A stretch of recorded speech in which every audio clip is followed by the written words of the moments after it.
Welcome back into another episode of the Lads Talking Footy podcast. As always, myself, Sam, joined by Jordan Tana. Mate, how's it going? Good, bro. My team got a win in the weekend. We got a big win over the Cowboys, 28-26. Don't ask me about any other results. It's the only result that matters. Home team goes all the way. Fins up, baby. Fins up, wires down, fins up. We'll turn over to the WAH-ler coaster. Let's say we're all on a ride on that one. We'll move into accountability because the rest of the show's jam-packed, heaps of news coming out at the moment. So do you want to take us away, mate? Yeah, let's fire through it quickly then. We both went the same. I think we had the exact same pick, so we're both 4 from 8 from the week. To start off the week, it was looking so promising with the Panthers beating the Rabbitohs 42-12. I've come through with the Panthers 13+. Yeah, and I had Isaac Tango, Ansonuia Taruva, both anytime try score at $4.50, so we went in there. Yeah, and unfortunately that seems to be like the peak of our weeks because there's a little bit of a slip-off after that. The Raiders beat the Seagulls 26-24. I've gone the Seagulls 13+, which has not come through.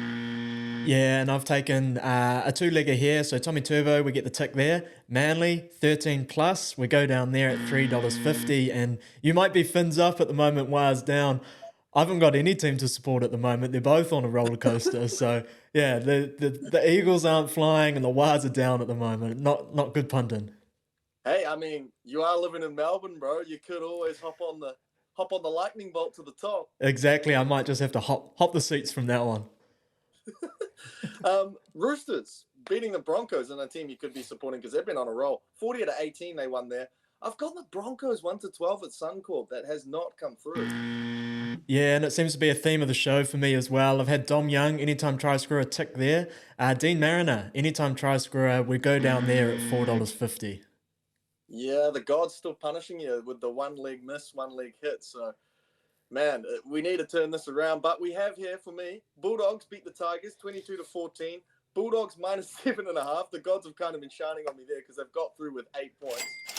Yeah, and I ended up taking Josh Adokar, anytime try scorer, which we go down on there, partnered up with the Bulldogs to win, and that was $2.20 odds. So, yeah, cross on a tick again. Close game here. Storm beating the Titans 22-20. I have reduced the line and pretty much exactly what I said last week with the Titans going close to the Storm, which had me scared, but still not quite close enough because I've gone the Storm -6.5, which has not come through.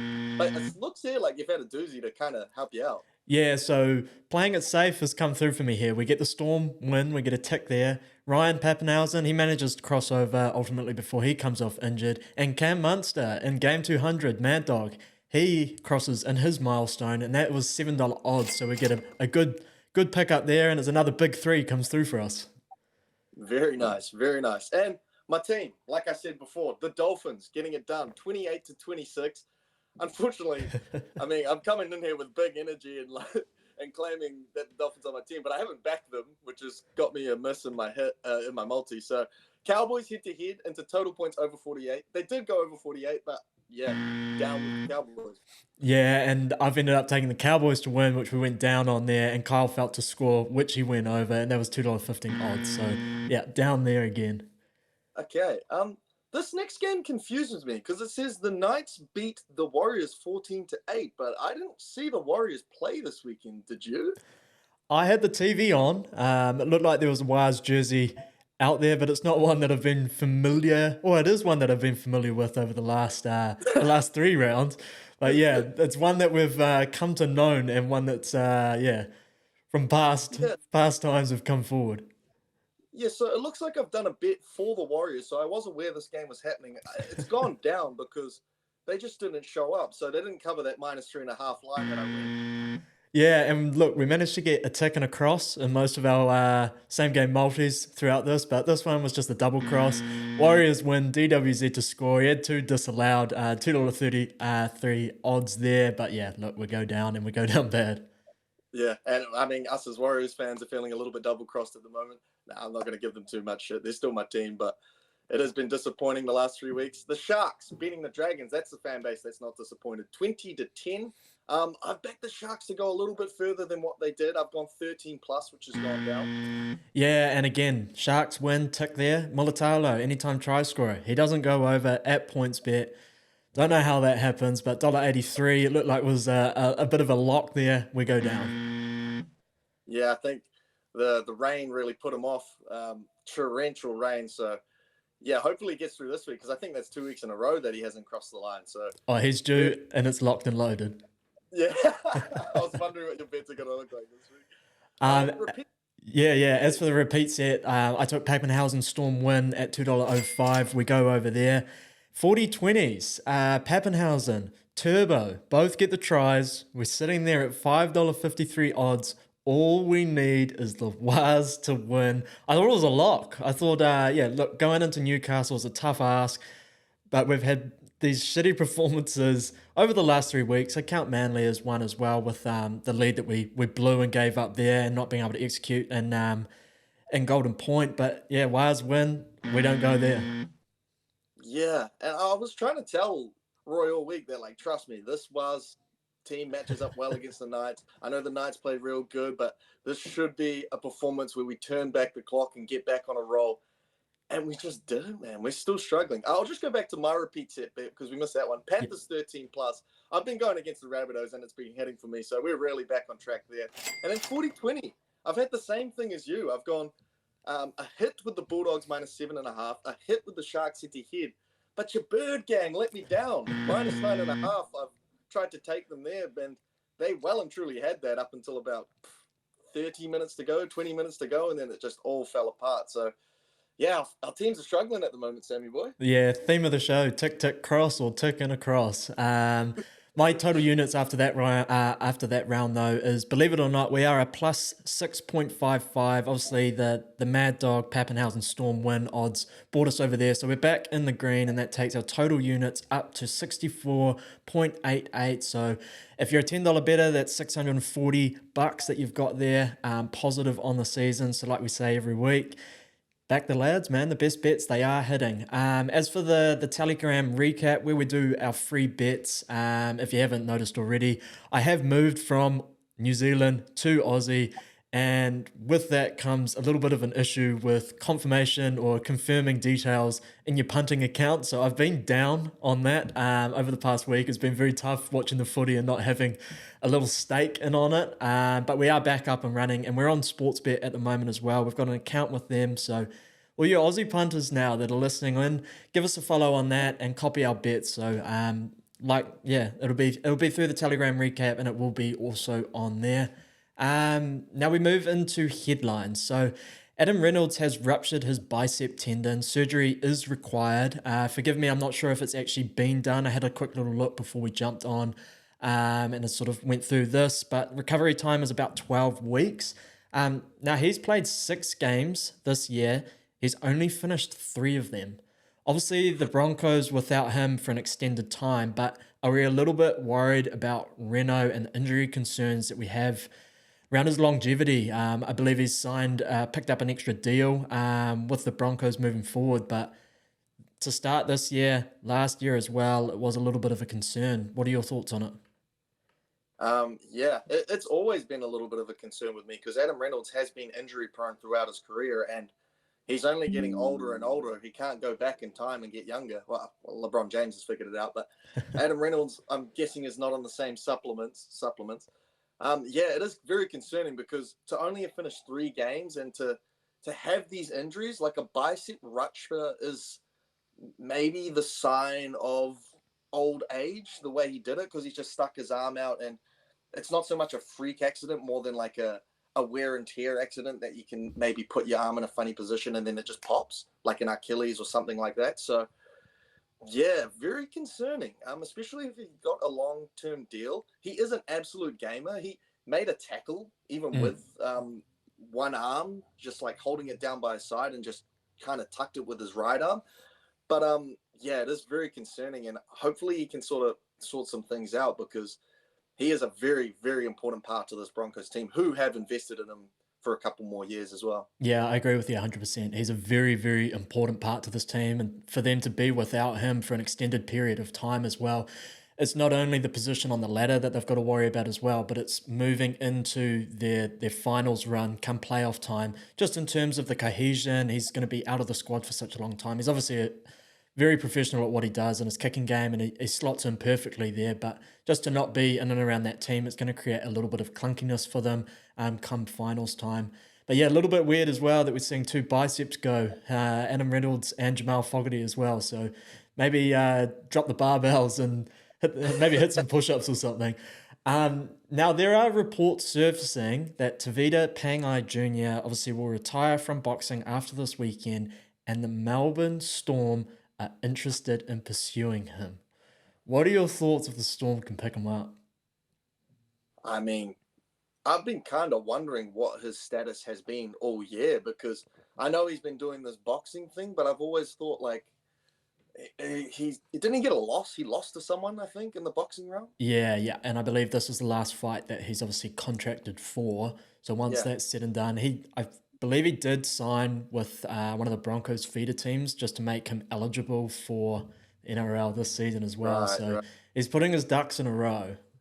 Yeah, in terms of a pickup, it's a great pickup because he does sometimes force offloads and make mistakes here and there, but he is a big body and he's hard to put down, and he's always good for about 150 running meters if he can get the minutes. So I think that's just another big body to go with Nelson Asafa Solomona and help that Storm team just keep being extremely strong, because their their forwards are very good. They're good workhorses. They run good lines. Bloor and Katoa have been good all year, but they are, other than Nas, maybe a little bit small and a little bit more like the workhorse department, whereas they kind of depend on their spine to get a lot of their success throughout games. So I don't mind Pangai Jr. coming in, being a little bit of an enforcer, being another big body to go with Nas and maybe come off the bench or start, maybe if that's where what they want to do with him. But he can only be a plus because, I mean, coming in at this point in the season, I assume he's going to be cheap and he's going to be super effective for that price. I agree with you 100% in terms of the Storm forward pack. Someone to really bolster with that size, that experience. He's obviously played State of Origin. He's played at a very high level. And you bring in someone of his caliber into that system.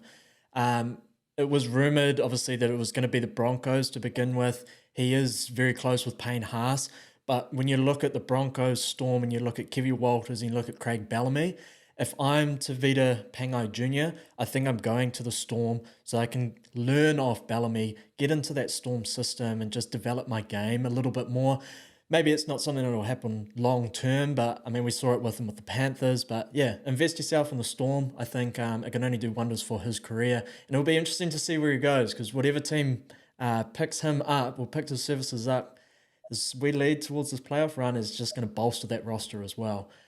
Now we're going to move into. Quick question. Yep. Who do you reckon, if they get into it at training, Big Nas and Tavita Pangai Jr., who do you reckon wins that scrap? Big Nas, man. Kiwi boys go hard.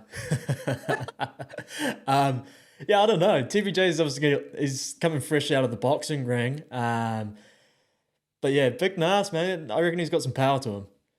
Yeah, you'd have to assume with the size, but I don't know. Maybe he's got a bit of technicality to him now that he's done a few rounds in the boxing ring. But Nas has got yeah, some big hands though. Those things, if that caught you, you're going night night. yeah, for sure. I'll probably go Big Nas as well, just out of pure size. Now, State of Origin corner. If you've been following along, we're rolling through positions each week as we build up to game one, just sort of who we want to see. And obviously, once it's all done, we'll release our teams that we'd like to see for game one. Last week we did the centres. This week we are going to do halves and hookers. It's the double H's. Now we'll go with Queensland first because I feel like this is just going to be the stock standard before we get into New South Wales. So for Queensland, for me, DCE, Munster, Ben Hunt to start, Harry Grant off the bench. If it's not broke, don't fix it. That's who I'd be going with. Yeah, and I fully disagree. I'm going with Dearden and Sam Walker. I'm going to start Harry Grant and Ben Hunt, DCE, and Munster don't make it. No, I'm New just South Wales in 3.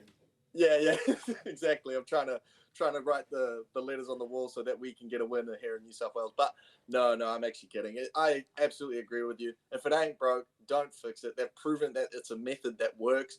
they've gotten really weak teams with some of those combos to get wins in Origin series. So if they've got weak teams and then they plug them in with this quite strong Queensland team, like it's looking like on paper, they should be able to be very competitive again. And you got to trust the experience of DCE, who's played so many Origin games, Ben Hunt, who's played so many Origin games, to keep it, with that combination. So yeah, I fully agree with you. That's the combination I'm going with too. You brought up Tommy Dandon briefly, I know as a joke, but I do think he is starting to knock on that door. It's going to be interesting for Queensland what they do post DCE era, because they've got Munster who's going to be there for a very long time. And how does Dearden fit into this? Is he going to be that 14 type role? Obviously, when Benny Hunt hangs it up and Harry Grant moves into that starting spot. But yeah, the changing of the guard for Queensland is going to be interesting in a couple of years' time. Now, New South Wales, Cleary, lock. I want to see them give the reins to Nico Hines at 5'8". It's been one of the inform halves to start this year, and I really think that he deserves this. As for the hooker spots, now I'm going to start with Robson, and I'm going to bring Appy off the bench. I want to see Robson take that heat initially. Defensively in the middle, he's a bigger body. He's a lot more solid on defence, and then you bring Appy in potentially at the same time that Queensland look to bring Harry Grant in off their bench and just start getting a little bit creative through the ruck. That way he's fresh coming in, he can control the game, and we can look to attack off that. But that's who I would like to see, and I do think they will go for a 2-rotation hooker this year. Yeah, and I mean, I'd love to bring some different takes to the table, but I agree with that as well. I'm going Hines as well. I'm going Triple H, hookers, halfbacks, and Hines. I think he's going to get the chance there. It is going to be very interesting to see how he fits with another very ball-dominant guy like Nathan Cleary, but he has shown a running game, so he can play on that other side, and then he's just got a great awareness for the game. Perfect at seeing his little short runners, perfect at knowing when to go backdoor, perfect at knowing when to attack blind sides. So I think he will be effective in that 6 role as opposed to 7 where he usually plays in the Sharks. But I'm going to reward the form. There are guys that may be more traditionally suited for that position that they've gone with in the past, like Cody Walker, Jerome Luai, maybe even Jack White and stuff like that. But I think they're going to give Hines a go based on form, and I think he can do a good job. Once Moses comes back, though, I would probably prefer Moses, because last year he showed he can do a really good job in that position and was not overwhelmed by the Origin arena at all. So I like Mitchell Moses waiting in the wings, but I'll give Hines a go for now. And then I completely agree with your hooker rotation. Wade Egan has been kind of knocking on the door, but he's in and out of the Warriors lineups with injury or niggles. Not so much in and out, but he does get hurt quite a lot. And the Warriors just haven't been doing so good. Whereas these other guys, they're not in the best of teams as well, but they've been in the Origin arena before, and they've shown some more consistent form throughout the year than maybe Wade Egan has. So I will go with Robson to start and Appy Coruscant for the exact same points that you addressed. Defense in the starting lineup, and then Appy Coruscant. If Robson is maybe being a little sketchy and the coach wants a different look at things, he can bring Appy Coruscant, who's had a connection with Cleary, who's had a connection with each of those Panthers boys, to come in and, take control of the game. So fully agree with you. I do think Mitch Kenny is kind of knocking on that door as well, just in terms of just that hearty Origin. He'll get in the middle, he'll do a job on defense for you, and he'll take that pressure off, and then you rotate Appy in afterwards as well. Robson's obviously got the experience from last year, but I do think Mitch Kenny is a bit of a, maybe not a smoky, but a dude that's kind of knocking on the door as well. Listener questions. So this one's in from Eric. Go check him out on Instagram. Does heaps of funny videos with WAH fans at games. If you see him in and around the stands and stuff, go sing out, because they are actually pretty funny. But Eric wants to know, what team do we think would best suit David Fifita?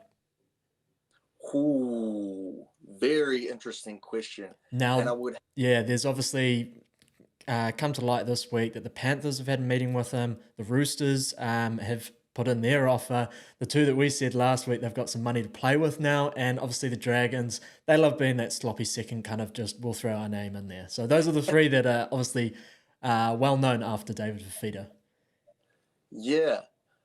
So those are the three main candidates. I've been trying to go through my head a team with someone that's a very good playmaker on that left side, but I can only think of dog shit teams like the Rabbitohs and stuff like that. So I do think that maybe the best option would be, since they are losing Fisher Harris, out of the teams that you've said, would be the Penrith Panthers.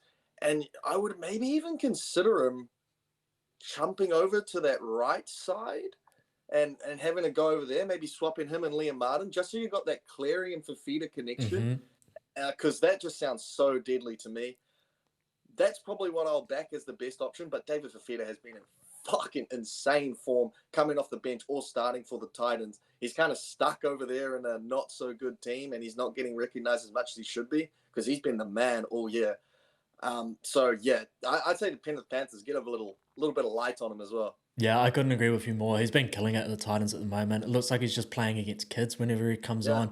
He's just an absolute beast. I agree with you 100% in terms of the Penrith Panthers take and moving him to the right to develop with Nathan Cleary. Can you imagine a right edge out there if you've got Nathan Cleary and David Fifita and then whatever else they want to stack out there? I presume Brian To'o will probably shift to the right to make way for once Sania Taruva moves on.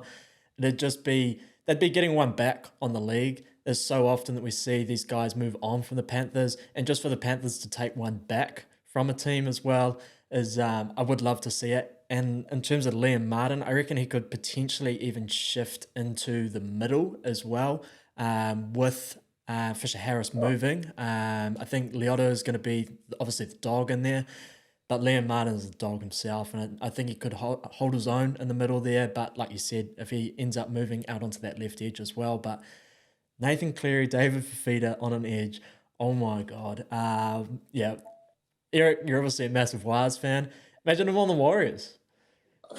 I mean, I'd love him there. Him and Sean Johnson connection as well. Just chuck him on the right side with all the playmakers. Yeah, man. I'd have any team would be happy to have a David Fifita. I'll just say that much. Yeah, and look, it will be very interesting to see where he does end up because he has a trigger clause in his contract for next year, which needs to be activated by this Thursday at 8 p.m. So if Fifita doesn't activate it, he is free to sign with whatever team he wants from 2025 and beyond. So yeah, Titans, man, it could get pretty messy. Power plays of the round, brought to you by TBC Live. My TBC Live power play of the round, Sua Fa'alongo's try in the 34th minute against the Titans. Out on that left edge, he just hits the nasty shake and bake, the in and out footwork, absolute razzle with it, and the big dive to cap it off with.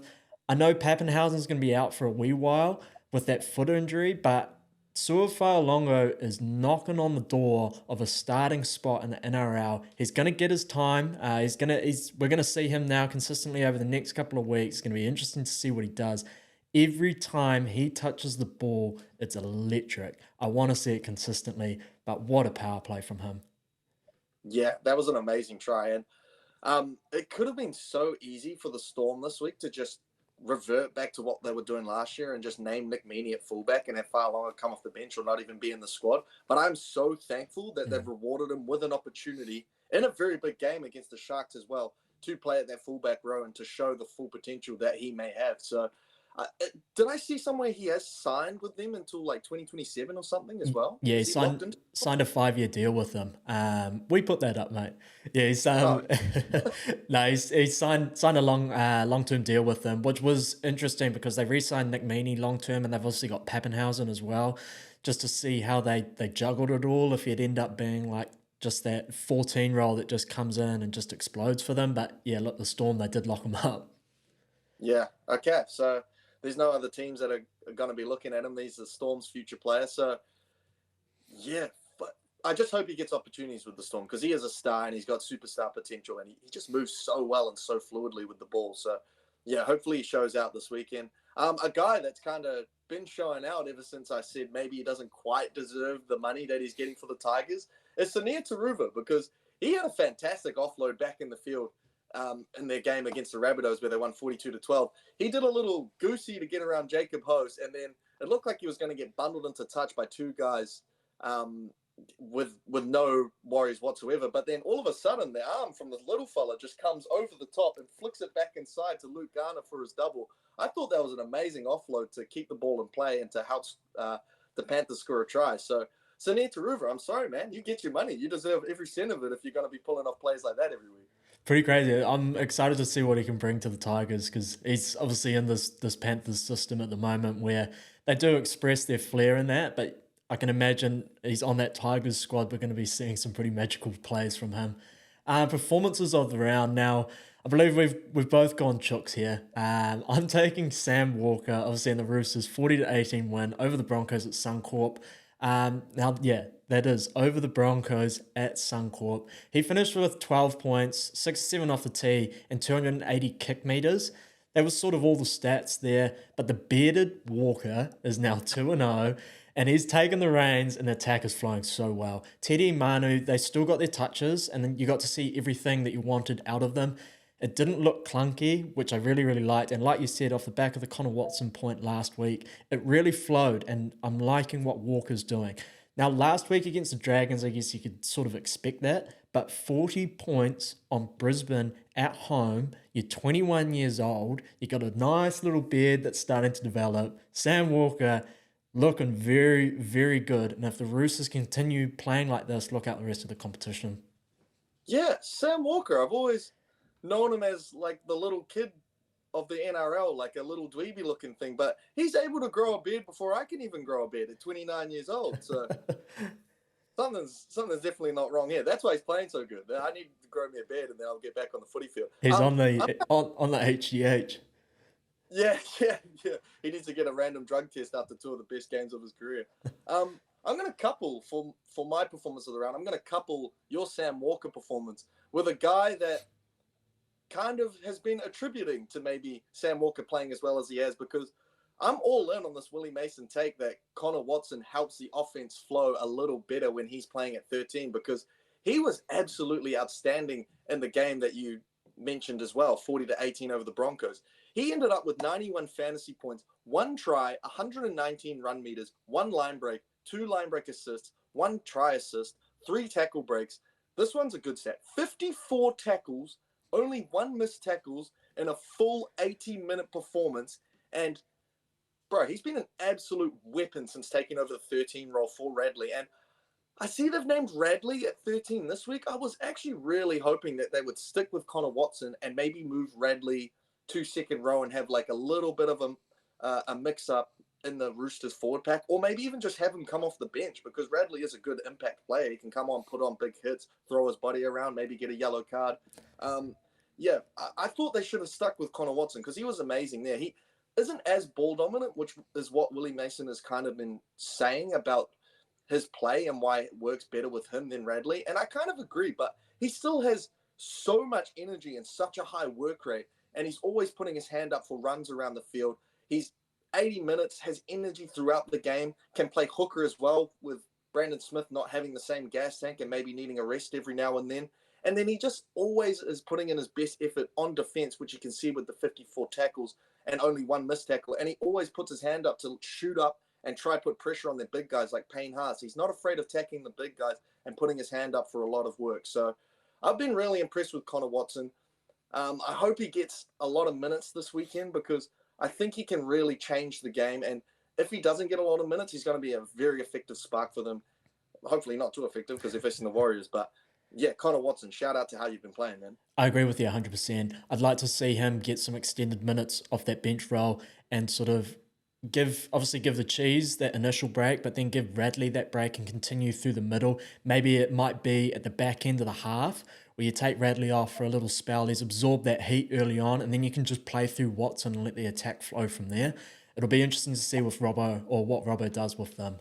Now, Dally M points. Obviously, if you've been following along with the show, we do 3 categories: 3 points, 2 points, 1 point for a player's performance each week. At the end of the year, we will announce who the Dally M Lad of the Year is, a non-biased opinion on it, not like the Dally M points system at the moment. But Jordan, who is taking home our points this week? Yeah, we are non-biased because I don't think we have Nico Hines getting points yet. So we obviously don't have any agendas, but it was very hard to pick just 3 guys this week because there were so many good performances. A lot of those good performances were from that Chooks game. So we have got one Chook in there. But we will start off with the 1 point this week. It was Elliott Whitehead in his return game for the Raiders. I thought he was absolutely outstanding. 2 tries, 1 line break, 1 try assist, 4 tackle breaks, 2 offloads, and 29 tackles. Just did the little spark plays that got the Raiders back into the game and had them go over the line in the end, 26-24. So shout out to Elliott Whitehead for a good game in his return game. Dylan Edwards, he has been killing it all year. He gets 2 points for us this week. He ends up with 12 points on 6 of 6 kicking, 199 run meters. So he was actually under 200, which is very rare for him. 2 line breaks, though. 1 line break assist, 1 try assist, and 5 tackle breaks. The form fullback in the competition at the moment. And he is up there in the actual Dally M ladder of the year, whatever they call it. So he's been doing well on both Dally M's. The 3 points this week had to be a Chook, and it had to be this guy, Angus Crichton, who has been kind of coming back into his best form, which is really good to see. 97 fantasy points, 2 tries, 156 run meters, 2 line breaks, 1 line break assist, 1 try assist, 7 tackle breaks, 4 offloads, 28 tackles, and 1 forced dropout. So he got some boot to ball. Angus Crichton, absolutely amazing. He's got to be staring down the barrel at some Origin honors as well, because he has been absolutely outstanding since coming in and being a full-time starter again. I couldn't agree more. They're waiting for someone to knock on that left side for the Blues, and he's starting to absolutely knock that door down at the moment. He's found some of his best form as of late, and the Chooks look so balanced off the back of it as well. Now, Grub of the Week. This week it goes to Reed Mahoney from the Canterbury Bulldogs. Now, Jordan, I don't know what it is about Bulldogs hookers, but I think we might have a new Grub of the NRL and Reed Mahoney. Seems to be every single week he's in some sort of altercation with someone. Just a few weeks ago, obviously, he's with Hetherington in the tunnel, and now he's getting himself headbutt by Seyfarth in this one. Getting under people's skin, and it's entertaining, or as entertaining as it is. I think he does want to be a little bit careful that he's not going to cost himself or cost his team in any way, with the way that he's instigating stuff at the moment as we move down or move along with the competition. But Reed Mahoney, man, he's a chirpy little fella, and he's getting himself in everywhere. And it just reminds you of Mick Innes. Obviously, he's not taking blows, like he's not throwing it, but he's chirping, and maybe it's just something in that Bulldogs 9 jersey. There's the ghost of the past or something's come back and has immersed himself in Reed Mahoney. But yeah, Grub, real Grub. Yeah, I agree. He is the reincarnation of Mick Innes. He's just a modern day version of Mick Innes because, like you said, if you are to like throw hands and get into a little bit of biff, it's like a 6-week suspension, so it's not even worth it. But he is playing his role perfectly as the NRL's pest. He is getting under these big guys' skins. And what's happening? The guys are getting sent off. The guys are getting 10 in the bin. So he's kind of doing it not in a positive way because it's annoying as fuck, and you can tell he's just being an absolute grub out there.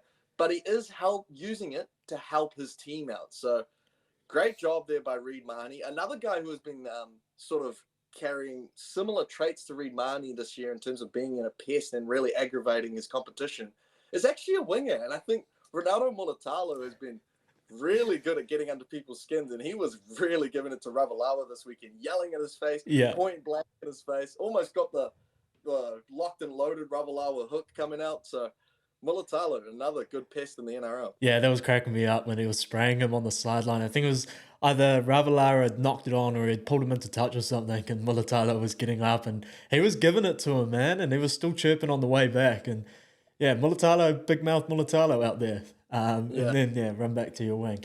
Now, NRL, so round 10 preview. Obviously, all of these odds are accurate as of Tuesday at 6 p.m, Jordan, your time. All of these odds are obviously through Sportsbet. Dolphins, they take on Manly at Suncorp. Manly are $1.72 favourites in this one. Fins up. The Dolphins are $2.13 underdogs, with the line sitting at 2.5. For Manly, Burbo is back after missing 3 games. Nathan Brown is out with injury, and Croker is out due to concussion, which sees Carl Lawton come in to replace him. For the Finns, massive boost for them. Herbie Farnworth is named to return after missing 4 games with a shoulder injury. Kenny Bromwich is back on deck as well, but Tessie New is out with an ankle injury. Pretty crazy what the Dolphins have been doing every week with the outs that they've had. They've had no Herbie, they've had no Hammer, and they're putting together, obviously against against the Cowboys and against the Eels. But the Cowboys are a gun team, and the Eels, I would have Yeah. expected a lot better from them. So very, very impressive from the Finns. Wayne Bennett, all credit to you. Now, this will be the second meeting between these two sides, with Manly winning the first match 58-18. This was at Four Pines Park, however. Both teams have a mid 40% win rate at Suncorp, and the Finns this season, they've actually only won one game here, and that was against the Tigers. They have a 1-4 record at Suncorp this season. I'm going to be taking Manly in this one. I think this is a little bit of a tough game to predict, Yeah. or a score on, and the prediction just on the nose as well. Just what we're seeing from Manly, super inconsistent. And the Finns, when you expect them to play down, they play up. This could be anything, but I am going to go Manly here. Yeah. Another hard game to predict on a Thursday. They're back on their bullshit, the NRL, making us really sweat our multis at the very beginning of the week.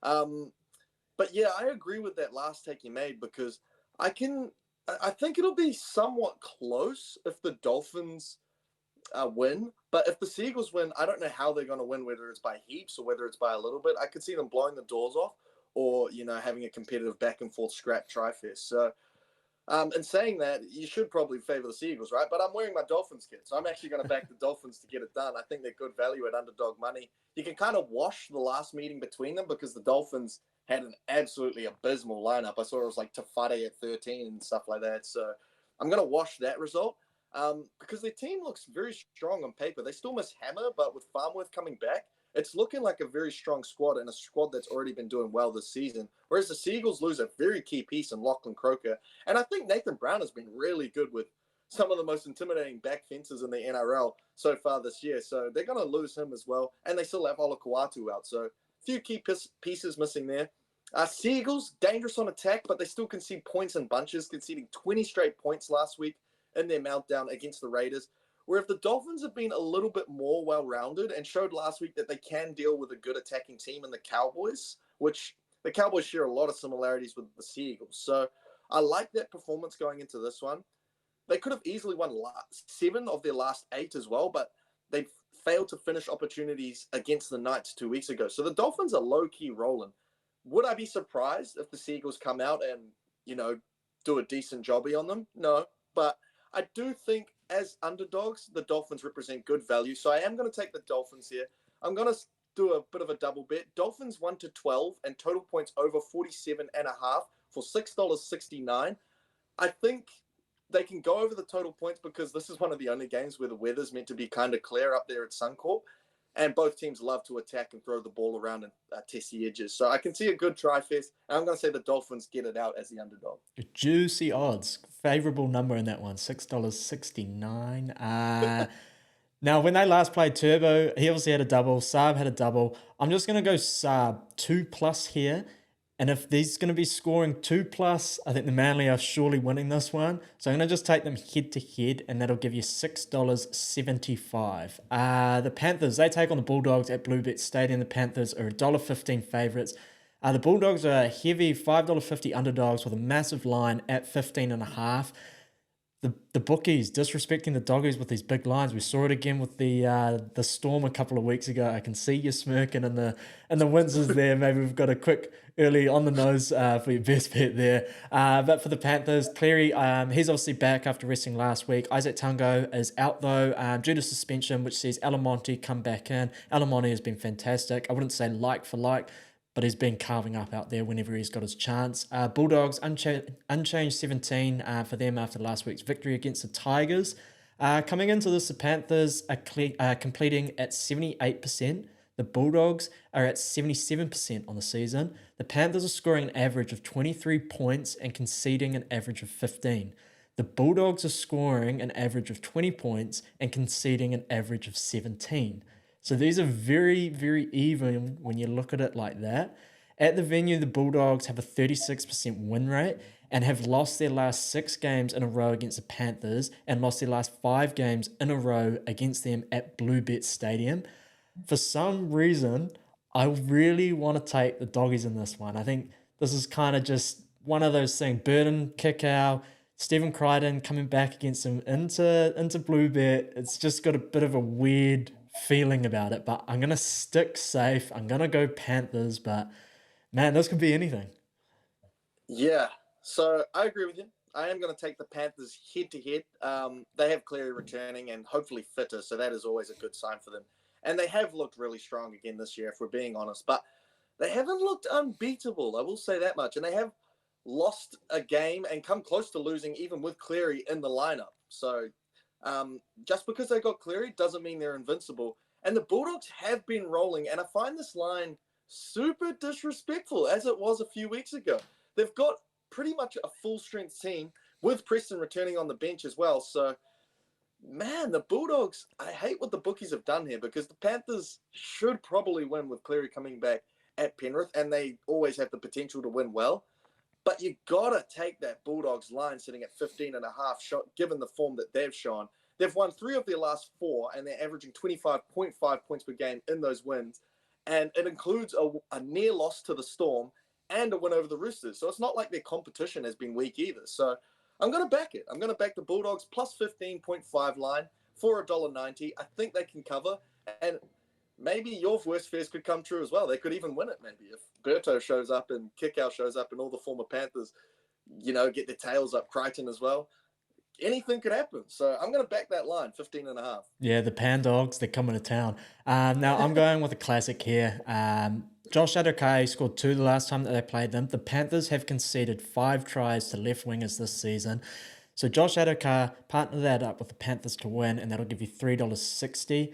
The Broncos, they take on the Eels at Combank Stadium. The Broncos are $1.36 favourites in this one. The Eels are $3.16 underdogs, and the line is at 8.5. The loss of Adam Reynolds sees Josh Rogers take over at halfback for his second NRL game. I haven't seen much of him. I'll be obviously investigating it a little bit before kickoff, but I'm interested to see how this goes and if it's going to be a long-term replacement for him.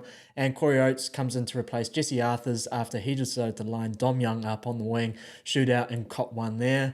For the Eels, Blaise Halangi, he will wear the number 1 jersey in the absence of Clint Gutherson, and Sean Russell will shift to the centres at the expense of Morgan Harper, and Cartwright returns for them from injury on the bench. Now, the Eels with a 63% win rate here, and the Broncos have a 56% win rate. The Broncos come into this obviously off a disappointing 40-18 loss to the Roosters at home, and the Eels come in off a bye. The Broncos have won 3 of their last 4 against Parramatta, but the Eels have won 3 of their last 4 against them at Combank Stadium. Injuries have riddled Parramatta. Coming off that loss for the Broncos, I expect a big bounce back. Obviously, Reno is a very, very big out for them. Ezra Mam's going to have to step up, and it's going to be interesting to see how that attack goes. But I am going to tip the Broncos. You got Payne Haas, you got Reece Walsh, Paddy Carrigan, the likes of the players that they've got that will step up in this one and off that loss. I'd be a little bit worried if I'm the Eels. Yeah, and man, when I saw the line at 9.5, I almost consider it seeing as though Reynolds went down. But then I had a look at the Eels' form, and then I've had a look at what the Broncos have been doing with Reynolds in and out of the lineup and some of their stars in and out of the lineup. And they've still been really, really strong and really good. And the Broncos have owned the Eels the last 2 times they've played 56-10 and 26-16. So I'm with you. I am going to stick with the Broncos. I was almost tempted to take another little underdog line take, but I'm not going to do it. The Eels have looked too much like a shell of themselves since losing Moses.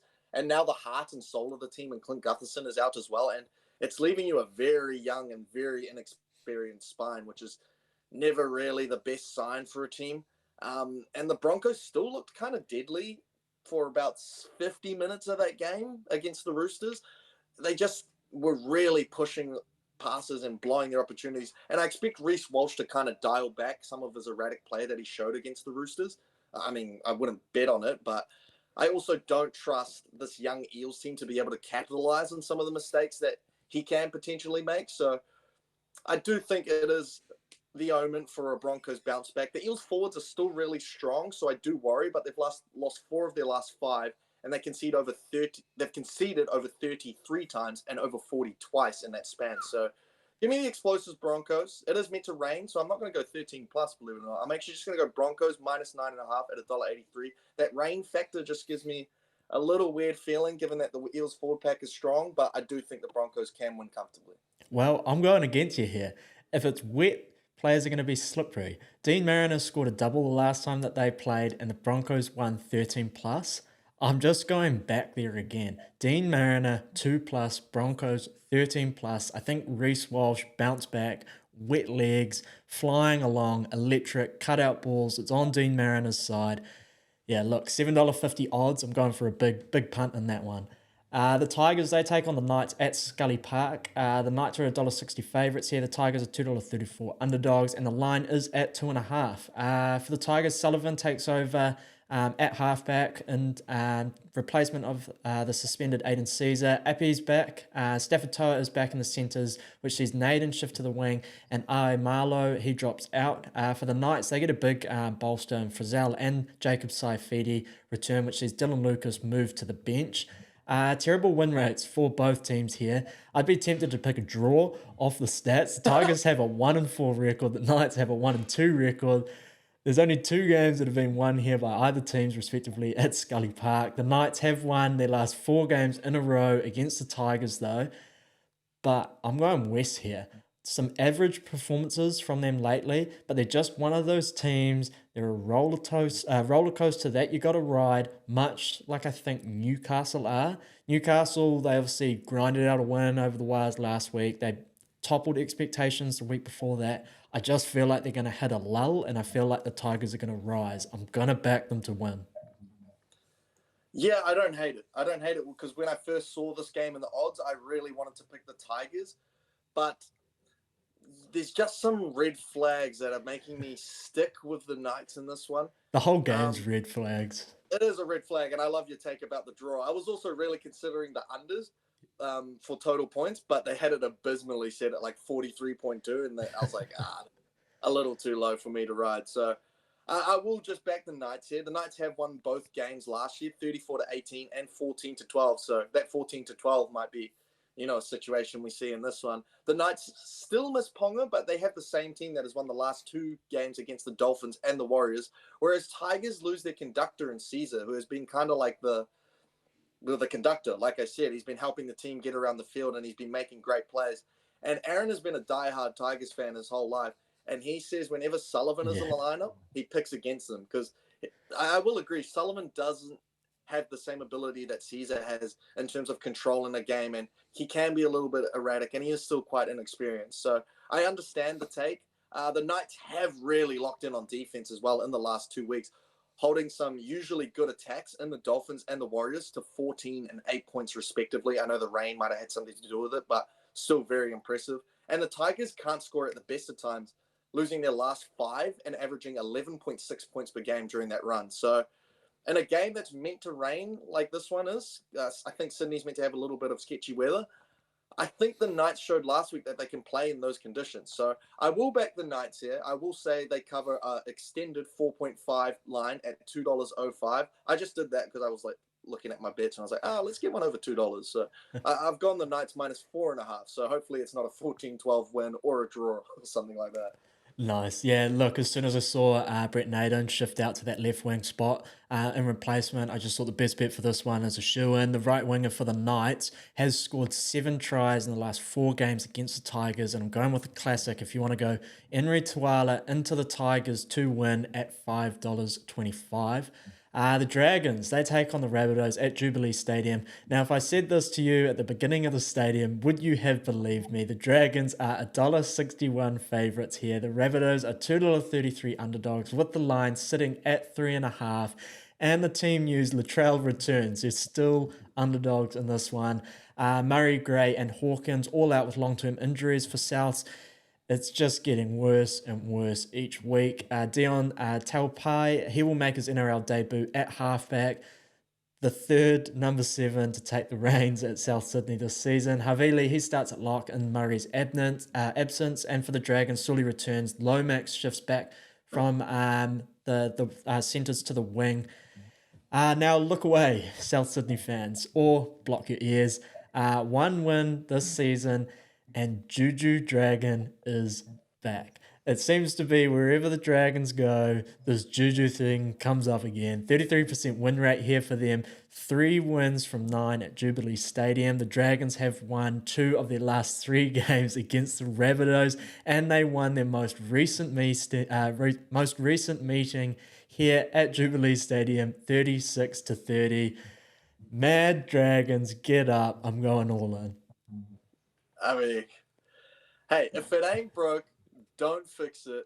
And the Rabbitohs are well and truly broke, so I'm not going to fix my betting patterns because I am with you. I'm going to pick the Dragons here. They split the games last year against a very different Rabbitohs team, and it was a very different Dragons team. I know it was kind of the same team, but they didn't play with much pride in the jersey, and they weren't showing the potential that they have in some of the games they have this year. And I know they get Latrell Mitchell back, but this team looks absolutely diabolical. Like you said, Cam Murray's down, Hawkins is down, Tass is down, Host is down, Gray is gone, and I see Cam in the centers. Demetriou's gone. They're all gone. Demetriou's gone. Two guys without pictures are in the lineup, so it is not good signs for the Rabbitohs. Dragons full strength though. They're looking very strong.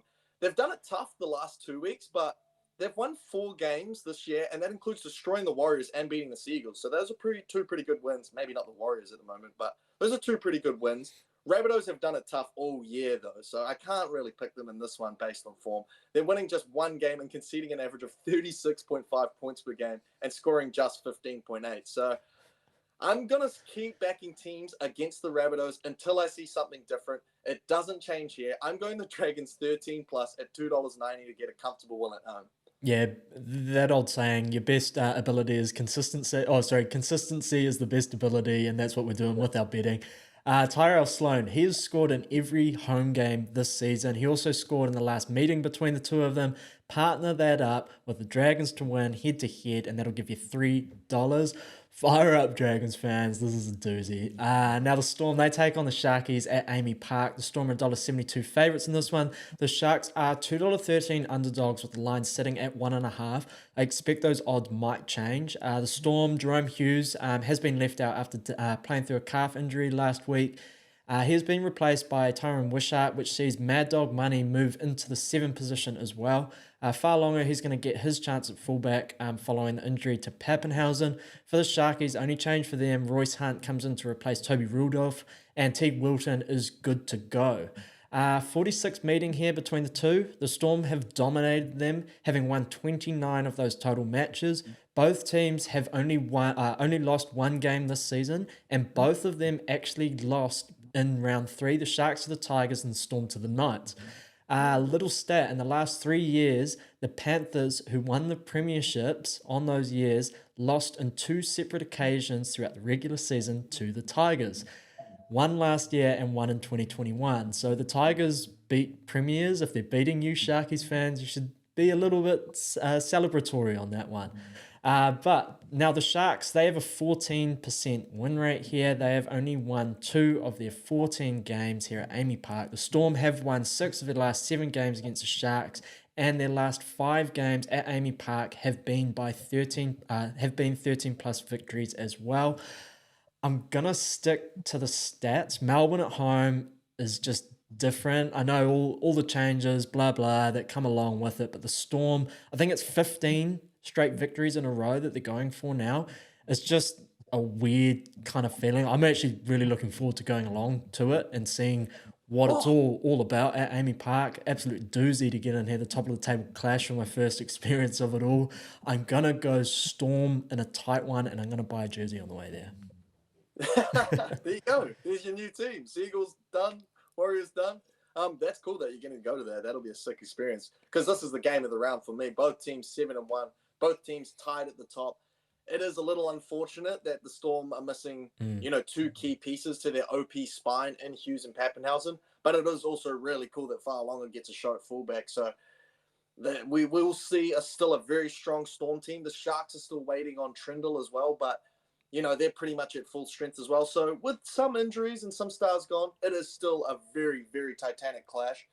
The Storm are 7-1, but other than the Rabbitohs, who every team seems to be destroying at the moment, they've been very lucky to survive almost all of those games, really. And they were very lucky to survive last week against the Titans. So it might be a good thing on one hand that they know how to win close games, but it's also maybe a sketchy thing on the other hand that they're going close to literally all of these teams. So the Sharks, on the other hand, have been blowing teams away, and it is kind of on the back of a much improved defense to go with their red-hot attack, which is 5.3 points per game in their last 3 meetings. So I'm with you. I wouldn't be surprised if Munster can pull something out of the fire here, especially given all of the hometown stats that you have on the Storm. But even though the Sharks are, 14%, I kind of have a feeling that you go around the league and most teams would be 30% or under going to Amy Park, because that's just sort of the fortress that it is. Yeah. But I love the value of the Sharks here as an underdog. I'm going big underdog this week. I'm going to take the Sharks to get one done here at $2.10 as the underdog. Like I said, I wouldn't be surprised if the Storm can get this one done. Well, how could you be when they've won 15 straight? But I love what I'm seeing from the Sharks, and I think they're going to be well up for this one and want to take a scalp at Amy Park. So I'm going to back the Dogs here. Yeah, I like it. Look, $2.10 for a premiership favourite. They're sitting on top of the table. They're an informed team in the comp, and you get presented with double your money odds. I don't hate it. Now, we've got two tricks here. We've got betting against the team that you're picking to win with a try scorer, and then you've got, he's just due, Ronaldo Molitalo. The Storm have given up 8 tries to left wingers this season. He's a left winger. He's a try-scoring machine. He just hasn't done it of late. And I'm going to partner that up with the Storm plus 12.5 because I am worried that could flip the other way. I think it will be tight enough to cover that line if they do end up losing, and that'll give you $2.40 odds there. Now the Roosters, they take on the Warriors at Allianz Stadium. The Roosters are $1.29 favourites. The Warriors are $3.64 underdogs, with the line sitting at a respectable 9.5. Man, Roosters, Tupou, JWH, Radley, they all return from injury. Spencer Leniu, he's come back from the zoo from his suspension after calling everyone monkeys. JWH becomes the 4th player ever to play 300 games for the Roosters in this one. For the Warriors, Kurt Capewell injured, Barnett moves to the back row, Bunty comes back into the side, Tavanga returns from hamstring injury, and Freddie Lussick is available. I wouldn't be surprised if they potentially look to pull him into the 17 before kickoff, but we'll see how that rotation goes. 45th meeting between the two. The Warriors have won 21, the Roosters have won 22, and there's been one draw. 64% win rate for the Chooks, and the Warriors have a 56% win rate here. The Roosters have won their last 8 games in a row against the Warriors. The Warriors last beat them in round 4, 2018. But that was played here, which made me feel a little bit more relieved, I guess. I think the Chooks get them here. I want to pick the Warriors, but the performance that I've seen over the last 2, 3, 4 weeks from them, it's getting very, very hard to stay consistent. And we want to be consistent on the show, and I want to have wins. So I'm going to take the Chooks. It points towards them. Everything points towards them. The strength that they have in the squad. The Warriors, they're still away from home an extra week as well. It's not like they're going back there to be with family. They're still on the road, still traveling. Yeah, Chooks win. Yeah, well, I would love to tell you something different. I mean, I've been kind of taking the piss and giving the Wires a bit of shit this whole show, and I've been ripping the Dolphins hard, like I've jumped off the bandwagon, but I'm really not. Like, the theme of this show is on the WAH-ler coaster, and I will be on the WAH-ler coaster all year. I will back this team till the very end, but this is a tough game. I mean, the Roosters swept us last year in the series, 14-0 and 20-14 at Allianz. And they get even stronger with Hargreaves, Radley, and Tupou returning, but have interestingly dropped Watson to the bench, like we highlighted before. So that is also just a tip of the cap to their depth, and it could work really well given the form that Watson has been in. Whereas the Warriors kind of lack depth with the injuries that they have, as they lose Capewell and have Barnett in the second row and bringing in a strong ball-carrying but unfit Bunty Afoa into the starters, which is, never really a great sign. And if you look at the forms of the team, the Roosters have been nearly perfect these last 2 weeks, man. They've got strong ball-carrying, offloading forwards who extend plays and get yardage, and they have about 50 of those at their disposal. They have strong athletic backs that have X-factor and high work rate into Tedesco, Suali'i, Joseph Manu, Dom Young, Daniel Tupou now, and creative halves and Sam Walker that knows how to add a little attacking flair to it all. So they are looking almost like the best team in the competition just in these last 2 weeks. Whereas the Warriors have looked like the complete opposite. They've looked like one of the worst because they've been mistake-ridden. They've had lapses in concentration on defense and discipline. And their attack is starting to look a little predictable. It's kind of like we're utilizing a little bit of the backdoor plays a little too much, and it's kind of like just like going through the motions. Whereas I think we should start employing a little bit of cut actions or something, just a little bit of something to throw the defense off a little bit, because it looks like everyone's just starting to shift out on defense and You know really kind what's of you know what's stem out. confused you know what's confused me a little bit is I think we're missing Metcalf a lot more than we all sort of thought, just for not Maybe. not in the flow of the shape, but just that erraticness, that flair, that sort of razzle that he brings on the left side.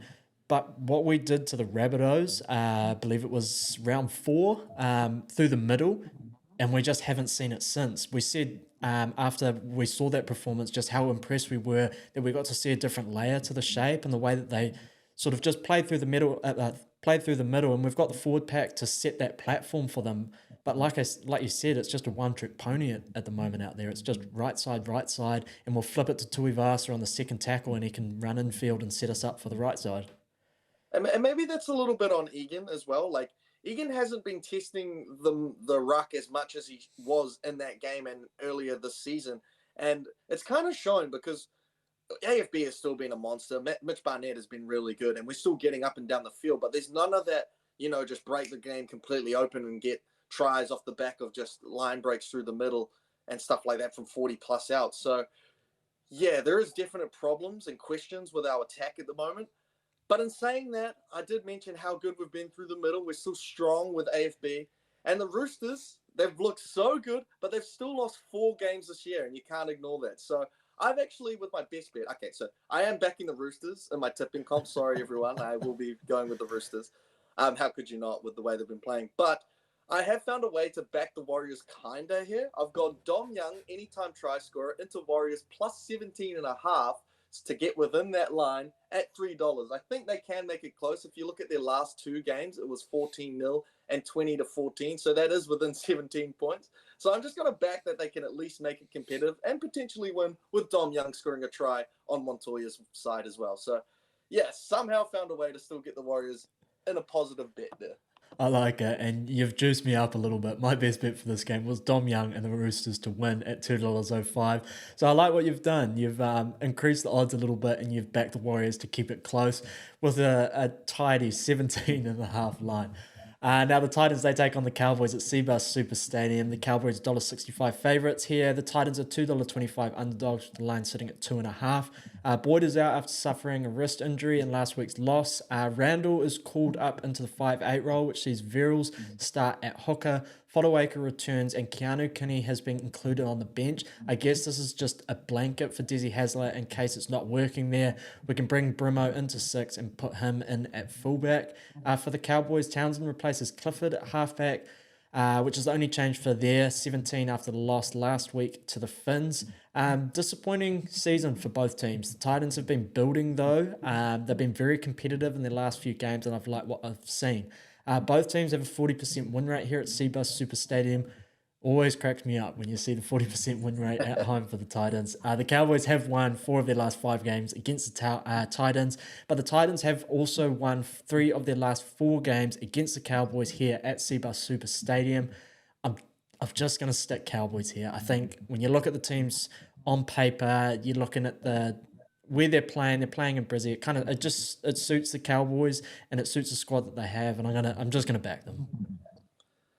Okay, I'm thinking maybe I've had such a bad week last week that I've kind of lost my mind here, and I'm just going underdogs everywhere. So I'm actually going to go with the Titans because, the Cowboys did win 5 weeks ago, but the Titans won the last game at Seabus 20-14 last year, and the Titans do lose Boyd, who Boyd was actually doing all right this year, kicking well and, steering them around the field. But it didn't stop them from nearly beating the Storm in the second half after Boyd had gone down with Randall going into that position. And I think it really helped when Sam Verrills was actually put in hooker, and he actually played really well himself. And then they also get Fotuaika back, who was a strong ball-carrying prop. So the Cowboys just really have the same team as last week, which went down in a loss to the Dolphins, who are arguably better than the Titans. Well, not so arguably if you look at the ladder. But it's the 2 teams with the exact same problems because both can score tries, both love to push the edges, both have good attacks, but they both have dodgy defenses and they can't stop anyone from scoring. And if you look at the records, the Titans have been super unlucky in their last 4 games, losing 3 of those by an average of 2.3 points. And I think they'll be hungry, especially with AJ Brimson. If he can stay at fullback, I know why Des Hasler has kind of done it, because he has been in fucking sensational form at fullback, and he kind of want to keep seeing him there and seeing if he can have the same effect on the team. And they've got him and David Fifita, they are both in game-breaking form. And once again, it's meant to rain up there on the Gold Coast. So I'll take a line in a close game between similar style teams any day of the week. And I just think that the Titans will be a little hungrier than the Cowboys, who just kind of, I don't know, they get complacent here and there and they just don't show up to games. They had that 42-6 loss to the Sharks a couple of weeks ago, whereas the Titans have kind of been knocking on the door of every game these last couple of weeks, and I think they're going to be hungry to upset the Cowboys here at home. So I will back the Titans at that +2.5 line at $1.87. It's not much of a line, but I'm still not 100% convinced that they can get this done. It is still the Titans at the end of the day. They have 1 win on the season. But if they lose, hopefully it's within 2 points. Yeah, I like it. Now, if you've been following along, you're probably waiting for a big 3 bet from me here, and here it is. I'm going.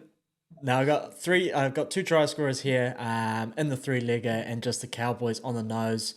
The fullback against the Titans, you've just got to keep riding it. We've had CNK, we've had Pappenhausen, and this week we've got Drinkwater. I'm going to take Drinkwater here. Give me Kyle Fout out on that right edge, and obviously, like I said, the Cowboys to win. That'll give you $5.75 odds. That's a preview out of the way. Just to recap the best bets, I got Saab 2+, Manly to win at $6.75. Josh Adokar, anytime try scorer into the Panthers to win at $3.60. Dean Mariner 2+, Broncos 13+ at $7.50. Tuala, Tigers win, $5.25. Tyrell Sloan, Dragons to win, $3. Ronaldo Molitalo into the Storm plus 12.5, $2.40. Dom Young, Roosters win, $2.05. And Scotty Drinkwater, Kyle Fout, and the Cowboys win at $5.75. And I am starting the week with Dolphins 1-12 and total points over 47.5 at $6.69. Bulldogs to cover the 15.5 line, disrespectful, at $1.90. Broncos to cover the -9.5 line at $1.83. Knights to cover an extended -4.5 line at $2.05. The Dragons to put a whooping on the Whippin' Boys, the Rabbitohs, 13+ at $2.90. The Sharks to get an upset at Amy Park, which is against all odds. That's why they're the underdogs here, $2.10 head-to-head. Dom Young, anytime try scorer, into Warriors covering a +17.5 line at $3, and then ending the round with a Titans +2.5 money line at $1.87. Very tasty. Now we're going to move into the repeat set bets and the 40-20s. This week for my repeat set bet, which is a bet lock that we're going for the round. You saw I went Dean Mariner 2+, Broncos 13+. We're going to scale it back. We're just going to go Mariner 1, Broncos win, $2.25. Hey, and I like where your head's at, because I've gone to the exact same game. I know I've been saying that the lock is usually backing the team that's facing the Rabbitohs, but I'm still not that convinced with the Dragons, so I don't really want to go there for my repeat set bet. I am going to go the Broncos with a kind of reduced line at -5.5, just to be sure, just because it is meant to be rainy. Eels do have a strong pack, but I think they will get this one done at $1.55. That is my lock. Now, hopefully I'm learning from my best bets from last week. We went tick, tick, cross, or tick and a cross. So what I've done for my 40-20 bet this week is I've just taken 2 of those from my best bets and I'm going to put them together into a 40-20 bet. Now, the 40-20 is obviously $4.20 odds, nothing below. I've kicked this maybe 2 fields and a bit more. I've gone for a very, very big one. I've got Jason Saab 2+, Dean Mariner 2+ at $17.60. If we hit that one, we're going to go through the roof with profit. I just think Manly, anything could happen in that game. They carve up on that right edge. Jason Saab when he's moving fantastically. He's a threat in the air as well. I think they're going to go right side. Dean Mariner, it's wet. He's one of the informed wingers in the comp. The way he finishes, 2+ is definitely not a long punt with it. And $17.60 odds. I feel like we're waiting on that round where we're just going to see 2+ try scorers. Maybe it's this one. So that's where I'm going there. And unlike you, I've got my foot right on the 40-yard line, and I've kicked the ball and it's bounced just over the 20, because this is at $4.30 odds.